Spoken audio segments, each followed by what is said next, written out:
Hey team, welcome back to another episode of the Student Paramedic podcast.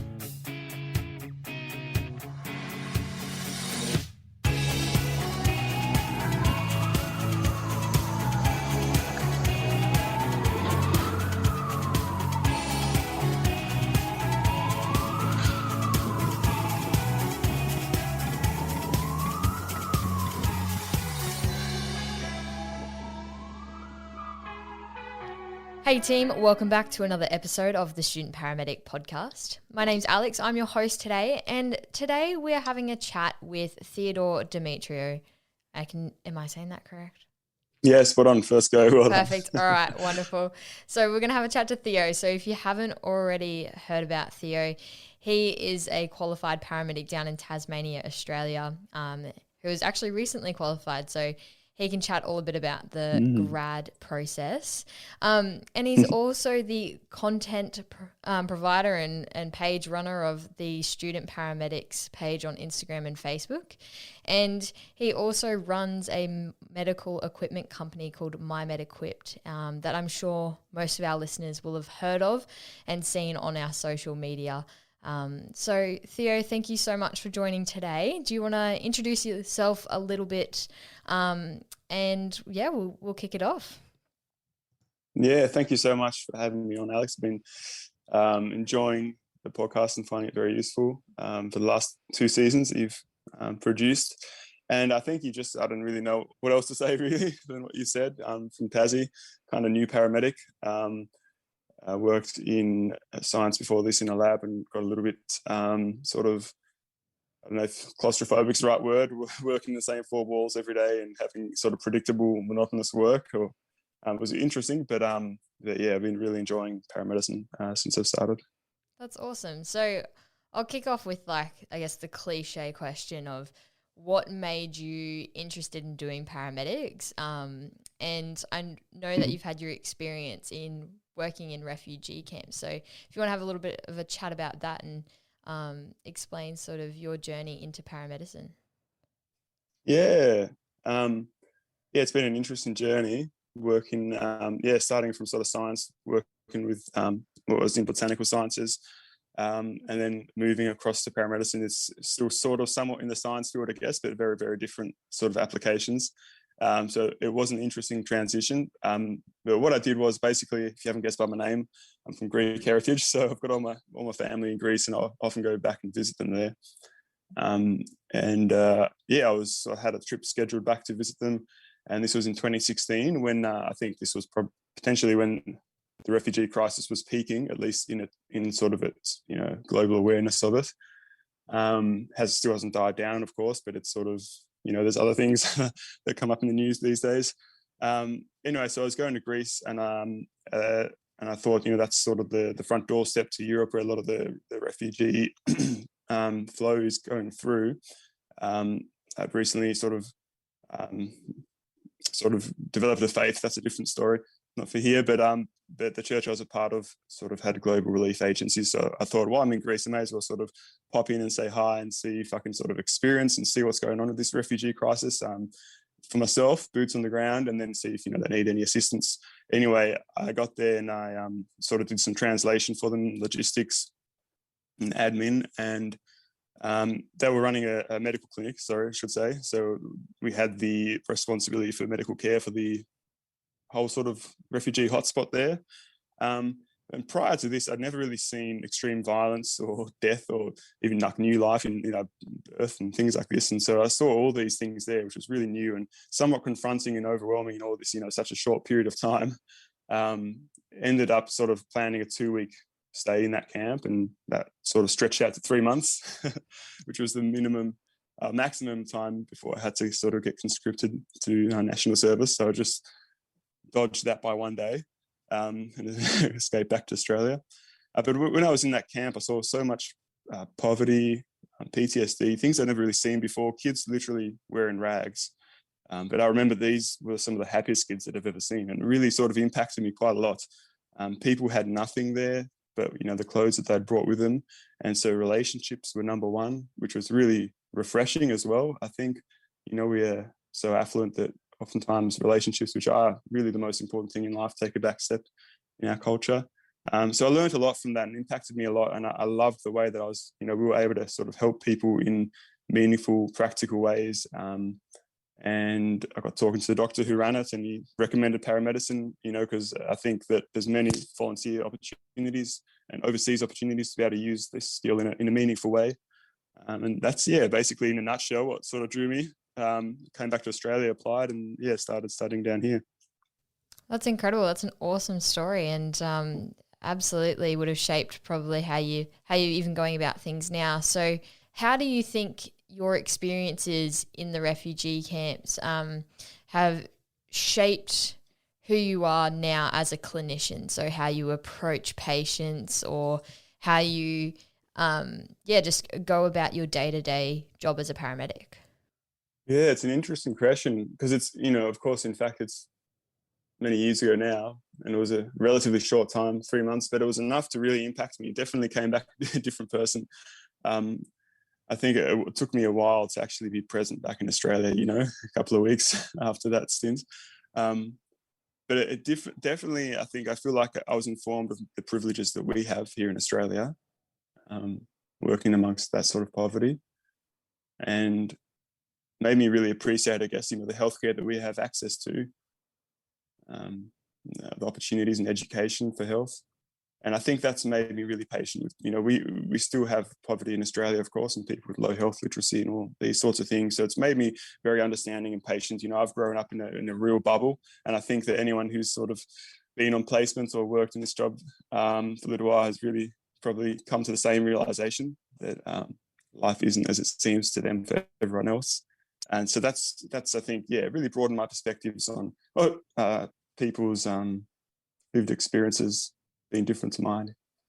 Yeah, definitely. And do you think it's important for, say, our students listening now who are potentially in their first year or nearing the end of their degree, potentially even our graduate paramedics that are listening, do you think it's quite important to experience something like that, or just do something a bit different to sort of get out of that bubble and understand the different types of ways that people live, or just like those types of things?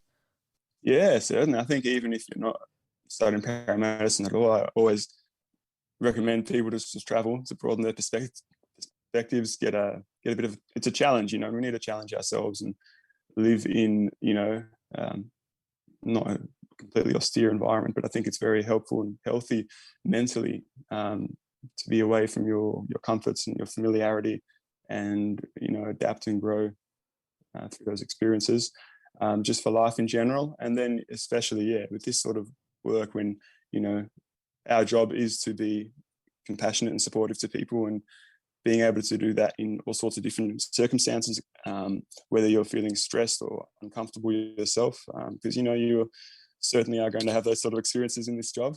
And you're going to be feeling stressed, and you're not going to perhaps feel like helping people going to work some days because of whatever else is going on in your life. And so I think the more that you can challenge yourself to perform at a high standard outside of your comforts and in unfamiliar territory, the better clinician you'll be.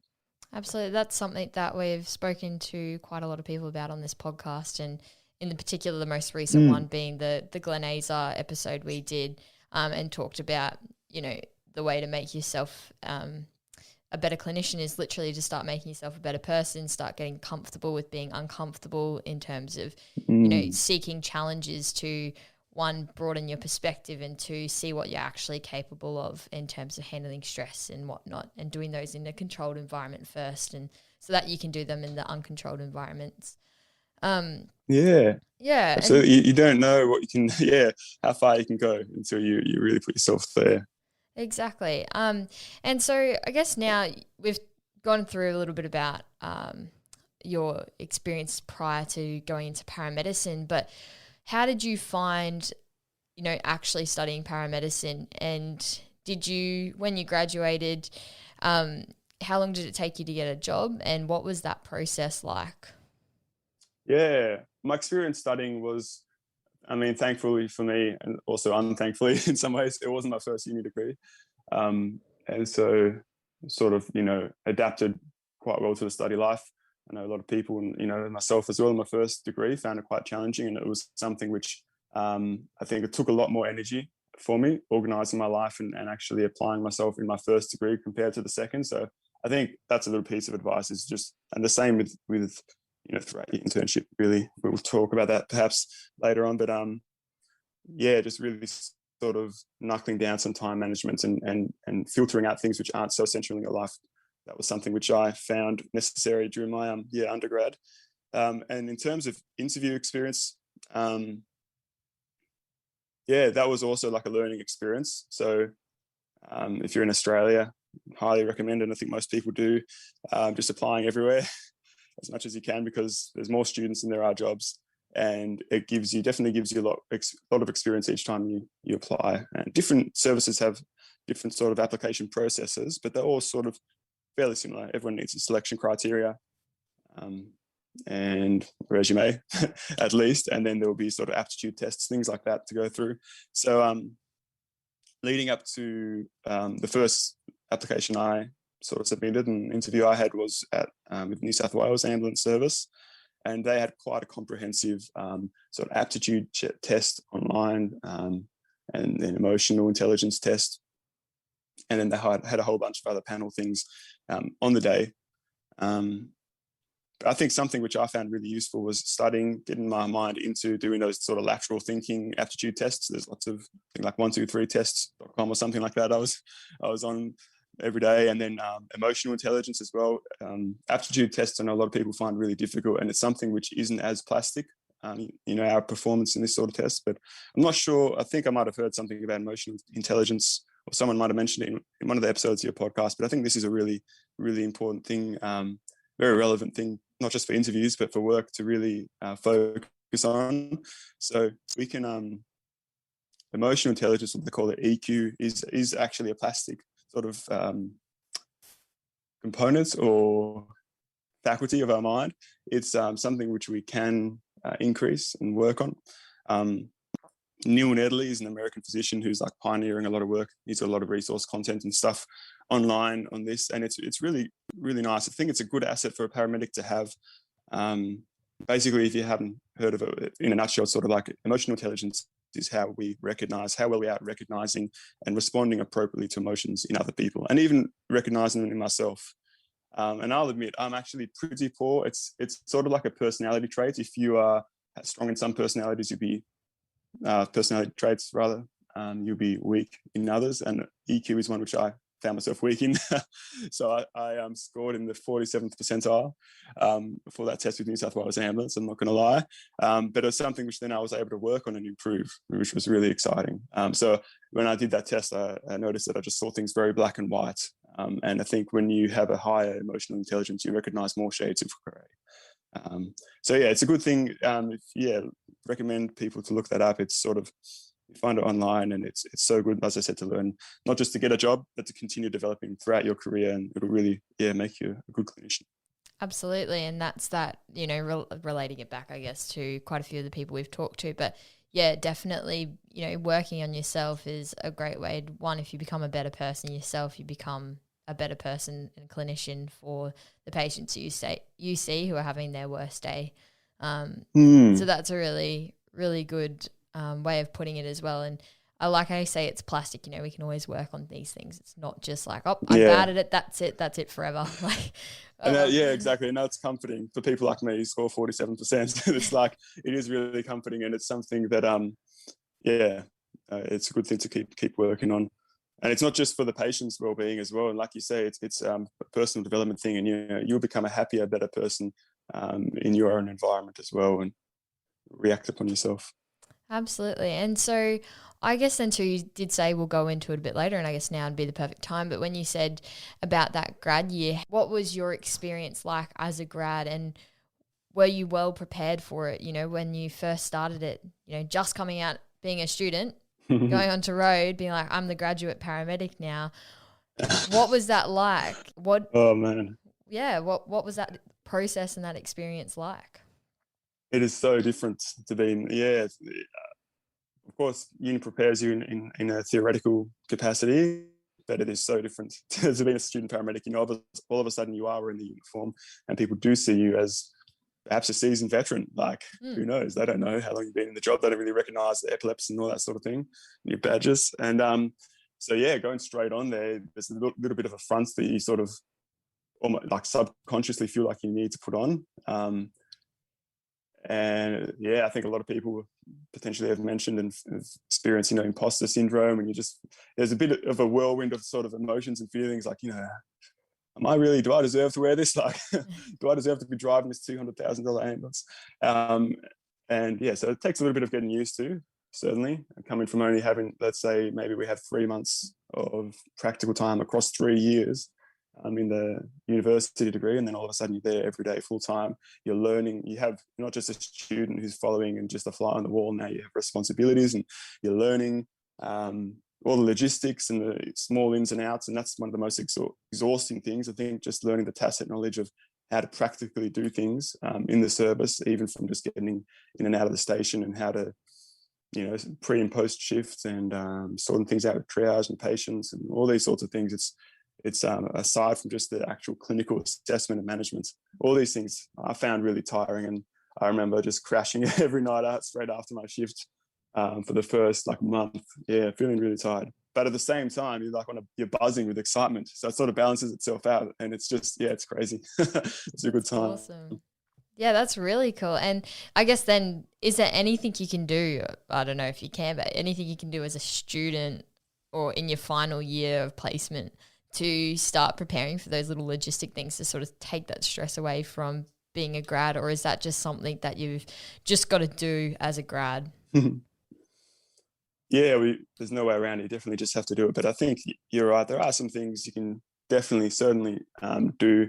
I think most preceptors that you'll be working with will be quite accommodating to each placement that you have. And as you become more senior in your degree, they'll be happy to give you more responsibilities, which is really, really useful. And it really, really helps because you have those responsibilities, but you can also just quickly step back if they become a bit overwhelming or you get a bit tired. It's not something you can always do as appropriately when you're actually working as an intern. So it's good to, you know, as much as you can, put yourself out there and take up, when you're on placement as a student, take up as many responsibilities as, you know, your preceptors will be comfortable with giving you. Don't just wait for them to ask you, you know, do you want to do this? Or, you know, just really get out there and ask them and talk to them during the job, before the shift, and all that sort of stuff. You know, I think it's nice to set some sort of not ground rules, but, you know, like share what you're comfortable with and what they're comfortable with, so you can sort of get an idea of how to move forward during the day. And as a grad, I think something for me was, and for everyone would find useful, is working on time management. That's something which I was really poor at, I'll admit as well. You know, all of a sudden you're working full time and you're studying full time, and all these things that we mentioned before, you know, really easily exhaust you. So yeah, working on your time management, as I said before as well, filtering things out of your life which aren't as essential, just for that, you know, it's only 12 months out of your life, and some things can go on the back burner for those 12 months. Yeah, definitely. And that was really good about what you were talking about before, you know, being proactive and actually asking your preceptors about, can I, you know, this is the goal of mine. Is there anything I can do that you guys would be comfortable with to make this happen? Obviously, we're talking about things that are in your scope of practice, of course, but even logistic things like, hey, like, you know, there was actually a really good point that I was talking to Britt Shaw about, and she said on her final placement, she said her goal was by the last shift of her placement, she wanted to be like and act like the graduate paramedic on the truck. So because realistically, the next time she's going to be on the truck, she will be a graduate paramedic. So I thought that was really good in actually setting yourself up and having goals in mind. That could be from basic skills like, hey, I want to cannulate and get it successfully, or I want to run a job from start to finish with minimal like input from someone else. Like just things like that, like little goals, and having ideas about what you can do, so that generally if you go to your preceptors with a goal and you verbalize that to them, they'll probably find that pretty impressive and actually be like, yep, that person's quite proactive, wants to do stuff, and they'll probably allow you to do those types of things. Yeah, absolutely. I think you're right there. Like many students, we have this mentality when we're on placement that, we're just going to sit back and we're just going to do what we're told because that's what we do at uni, and that's, we're like we don't belong here or something like that. And I think that's pretty cool stuff. What Britt was saying too there. So setting goals and actually, yeah, instead of like, even the language, instead of being like, I don't know, what do you think if I do this? Be like, okay, I'm going to do this now, in terms of, if you're doing some management where it's appropriate. And that's even something as an intern, like I was struggling to transition to, like I was just sort of always asked, it comes naturally because you've been on placement to be like, okay, what do you think? Can I do this? Or do you think I should do this? But yeah, talking about, being confident, assertive, and yeah, setting some goals along those lines. Most of my students will be doing, triage handovers and things like that. But yeah, seeing if maybe you can do like a resus handover or something a bit more confronting or a bit more, full on. That's good stuff. Absolutely. And so I guess for you, you mentioned time management, but what was the biggest challenge for you for that first year of being on road? And reflecting back on that now, what advice would you give to yourself? Or what would you change? So from that biggest challenge. Yeah, look, I like really went into the first, let's say 4 months, 4, 5, 6 months even, of the internship. Like grabbed it by the horns, and I was really, into it, and I was sort of felt on top of it and in control. And then it started ramping up in its sort of intensity and the learning material and expectations and all these sorts of things. And at that time, like as you've mentioned, sort of being involved with my Mediquip and student paramedics, I was still wanting to pump out content. We were introducing new product lines, and I was sort of making different business relationships, getting some contracts, international distribution. It was just lots of things which was keeping me really, really busy on that front, which it's fine, it's important, but it's not as important as like this internship. Literally, this is that should be the most important thing in your life, and it should have been the most important thing in my life. And actually started suffering because I was taking my work with me to work. So in between jobs, I had my laptop and I was working. And there's a few things, like number one was rushing the business, the work was rushing that. So, less quality. And then also I was taking my mind off, clinical thinking and things like that in between jobs. And it was just sort of cutting out any break time I had to really slow down my mind and get ready for the next job. So as an intern, maybe you don't have all these sorts of things going on in your life, but it's really good between jobs to really let the mind rest and, recuperate. Like even with study, I think, Jeff Murphy was saying last, one of the other episodes recently, how he was saying, 20 minutes is your attention span. And then you need to get up, walk around, stretch your legs, do something else, and then go back to it.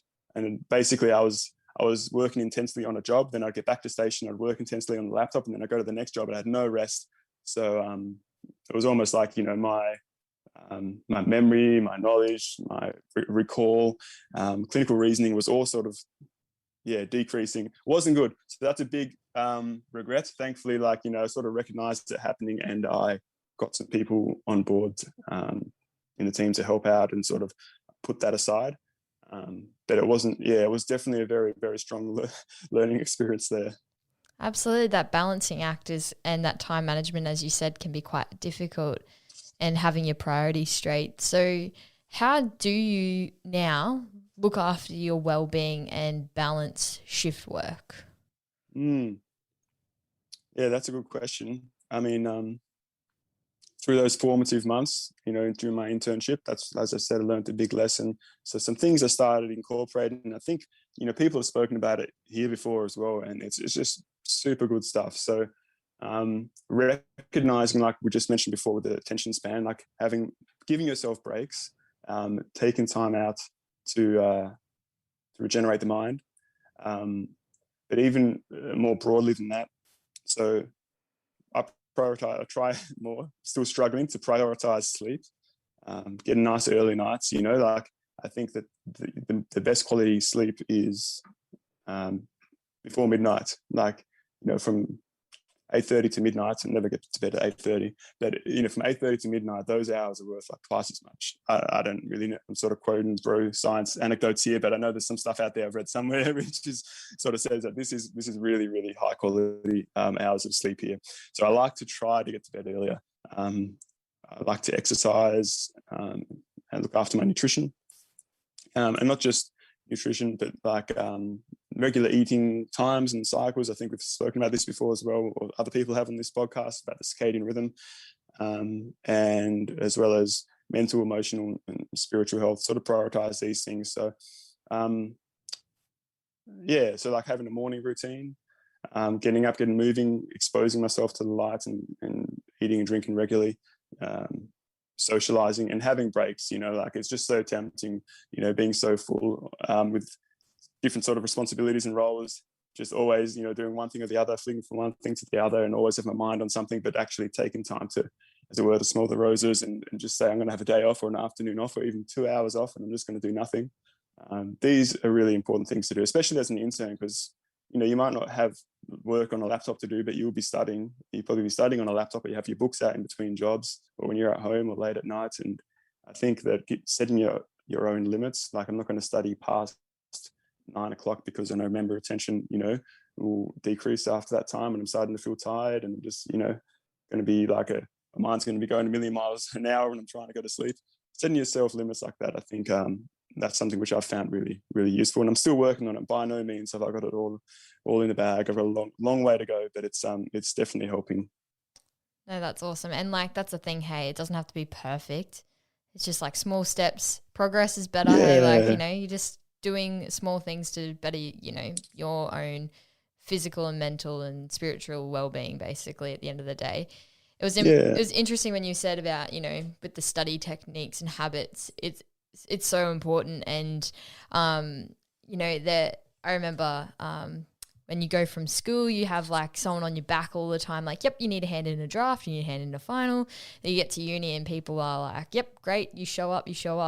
And there are tools out there for people to learn how to like study better and whatnot. But we definitely have talked about a complete study guide with Aaron McNeil from the Free Radicals only last season. So just actually exposing yourself, like you said, so not having having limitations on when you study for your own well-being. So you're not you're not jeopardizing sleep, or you're not jeopardizing actually taking a break and being able to recall it. So it's really important. It is a recurring theme. And you're right, using the 20-minute study and having a little bit of break. So absolutely. Because I'd get it. You become a grad and you're like, I just want to learn everything now. Like, just go hard. Yeah, I know. You've got to see yourself home as an asset. And if you had an asset which wasn't yourself and your own, if you had an asset which was a car or something, you wouldn't be running it into the ground and putting the wrong fuel in it and drive, all these sorts of things. You'd be really looking after to make sure it's in the optimal condition to perform its purpose. And we've got a mind and a brain and a body that, has a purpose. And so, we need to look after it. It's something which I struggle to remember and to understand, but it's an important thing. Absolutely. So I guess now I wanted to chat to you a bit about what you do with student paramedics and your MindMed equipped, seeing as, like you said, they became some of your biggest challenges, or contributed to the biggest challenge of time management. So tell us a little bit about your student paramedics page, and low key over here learnt that you had been inspired by Brit Shaw. Yeah, Brit, no, she's an absolute legend. So she had, when I was a student, she had a Facebook group with like loads of student paramedics in there. And it was great because it was like a peer environment where we would ask each other for advice, or we'd just share interesting things or topics, activities, learning resources, all these sorts of things. So that was really, really useful. I found that really cool. And anyway, on Instagram, I didn't really find any sort of student paramedic pages like medical students, midwifery students, nursing students, but there's no paramedic student pages. There's loads of paramedic pages, but I thought, hey, this is pretty cool. Like maybe I'll make a little space on Instagram. And we started off just sort of the main content was sharing student paramedic stories. And so it's just like hashtag student paramedic stories. Isn't really alive anymore. It's been taken over by just random posts. But basically people would share their stories as a student, what inspired them to get into paramedicine, what they're finding difficult, or what they're enjoying in the course, and what their future aspirations are. And it was sort of like a little peer sort of sharing space there. yeah, and so that was really cool, and it grew from there. And then also I just started sharing clinical things as I was learning, and it's still sort of like a bit of a learning space, I guess. There, I like to share, new things that I learn and put quizzes up. I love if you follow the page and you haven't guessed already that I love sort of cardiology and ECGs, then that's something I share a lot of there. So lots of ECG quizzes and things like that, and little tips that I find along the way. And then, so I'm generating sort of at the moment too, a bunch of videos. Lots of people have asked about clinical content and skills and things like that. So sort of in the process of developing a bunch of videos along those lines. And we'll be releasing them hopefully later on in the year. First time announcement, sort of low-key planning to sort of launch them onto a YouTube channel where we'll be able to have, more interactive sort of video content. Yeah, that's awesome. Can't wait for that. I always love learning new things. I love how on your page too you expose to like, the fact that it is on Instagram allows people from different, states or countries even able to collaborate and sort of demonstrate what they would do in a situation. So it's quite interesting seeing like, yep, this is how our state does it. But, it is nice to see other ways of managing different situations or conditions. And I think it's great because you're able to draw on a lot of different people's experiences without actually having experienced it yourself. Have you found that, you've learnt so much more from actually having a page and trying to teach others, but you've actually learnt heaps from just other people engaging in it? Mm-hmm. Yeah, absolutely. I love it. I love the way, like you say, we have, followers from all over the world, and oftentimes put, questions up like, here's a clinical case and this is, what I'll do, or maybe I don't mention that at all. I'm just like, what's your management? What are your thoughts? And seeing how different people from different jurisdictions in the world and services and that have different approaches is really eye-opening. I've definitely learned a lot. If anything, it's been super, super beneficial to me, just having this space here. Like, even the other day, we, for instance, in my ambulance service, we've just sort of adopted droperidol as a sort of sedative agent in replacement of midazolam for agitated patients. And I think I might have mentioned that in my story or something like that, chatting about it somewhere on the page, like the pros and cons that we found in our service and why we made the change. And then someone from the US sort of piped up and stated that they'd made the opposite change, and he sort of cited the reasons there as well, which was, eye-opening, learning more about droperidol itself and why they changed. And so there's lots of little similar instances like that, and I like doing a few collabs and live videos with other people from different services, as you say, seeing how they do things. I think I've got one planned in the pipeline coming up with a US Paramedic, which would be quite cool. I think we're going to talk about some cardiology sort of practice principles. So it's been really, really fun. That's awesome. And so I guess we've already talked to about the fact that what inspired you to starting the page, but obviously teaching others is so helpful, and not only for them, but also for your own understanding. Can students, even in their first year, engage in teaching other peers, at uni and within their friends groups or things like that? And how important is it to engage in teaching to better your own understanding? Obviously, if you understand the topic. Can you do that from a first year, and what are the benefits of it? Yeah, absolutely. I mean, I think some first years still teach me because, a lot of paramedic students have, nursing backgrounds or sort of other healthcare backgrounds or psychology, all these things, which are super important. They might have been special, they might have specialized in a field like psychology or elsewhere, in the past. And paramedicine, is sort of like a jack of all trades and a master of none.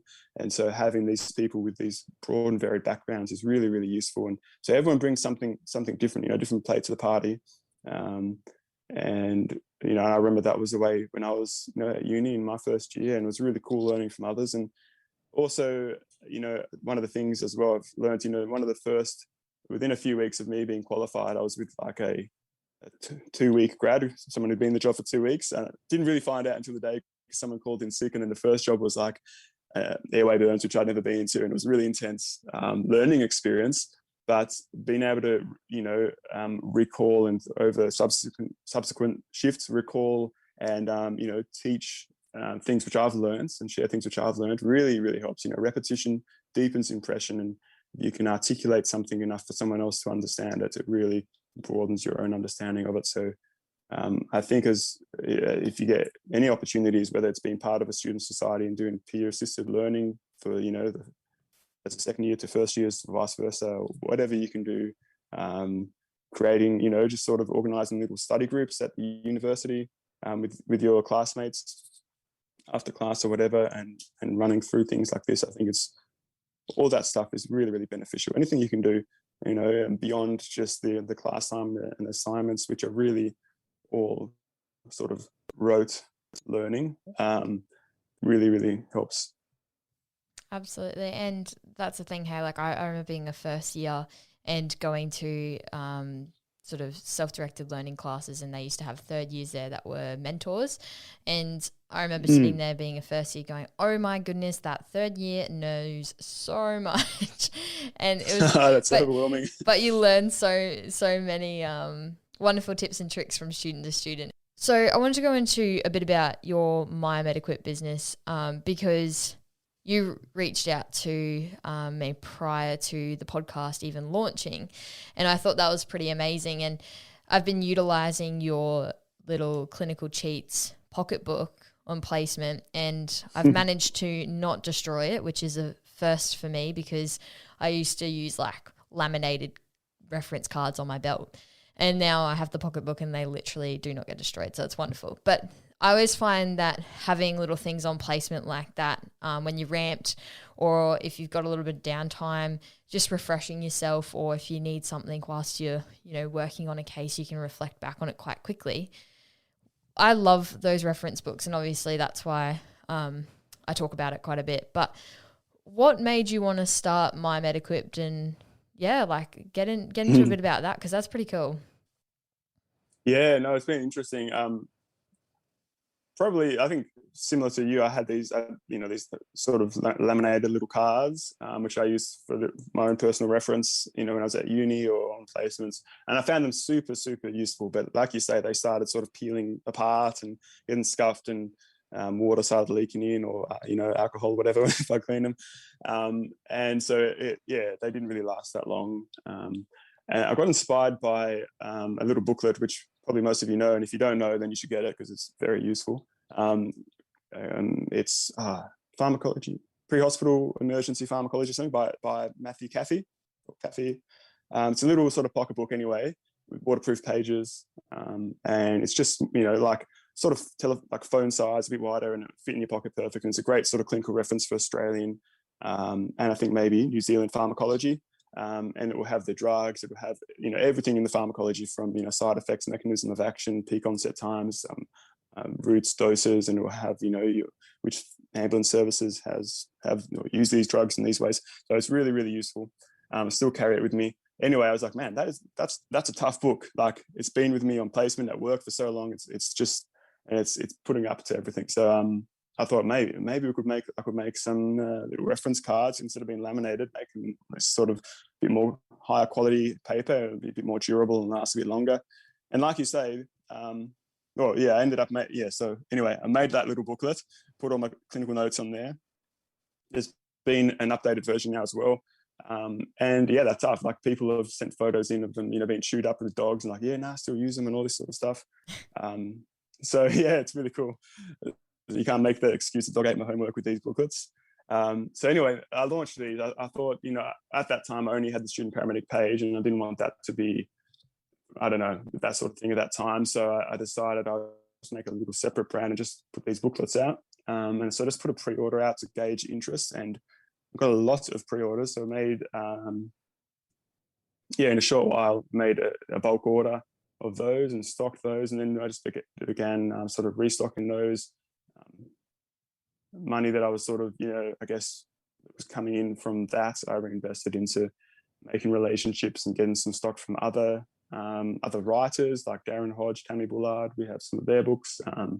some other small businesses like One Shear and X Shear, which are amazing American manufacturers of amazing trauma shears, really, really top quality stuff. And then slowly moving into different things like there's a few other little reference booklets there, and just paraphernalia that you carry, like trauma shears, belts, pouches, things like that. So just little bits and pieces that paramedics like to use.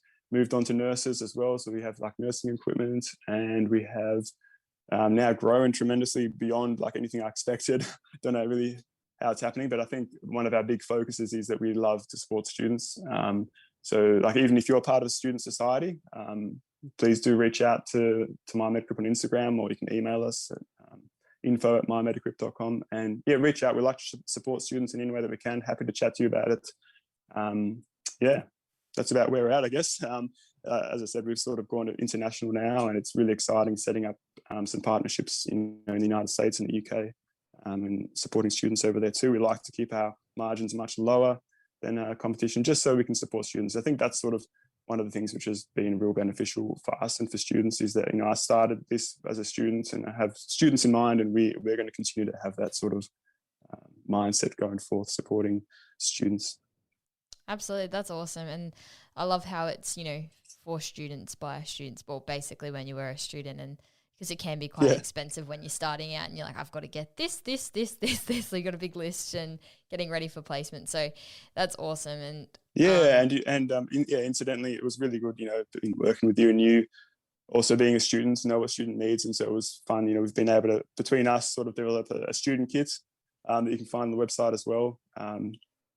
TSPP, Student Paramedic Podcast kit as well, and so that it's even cheaper than buying things individually there. So just little essentials there, and we might go into our final 3 questions.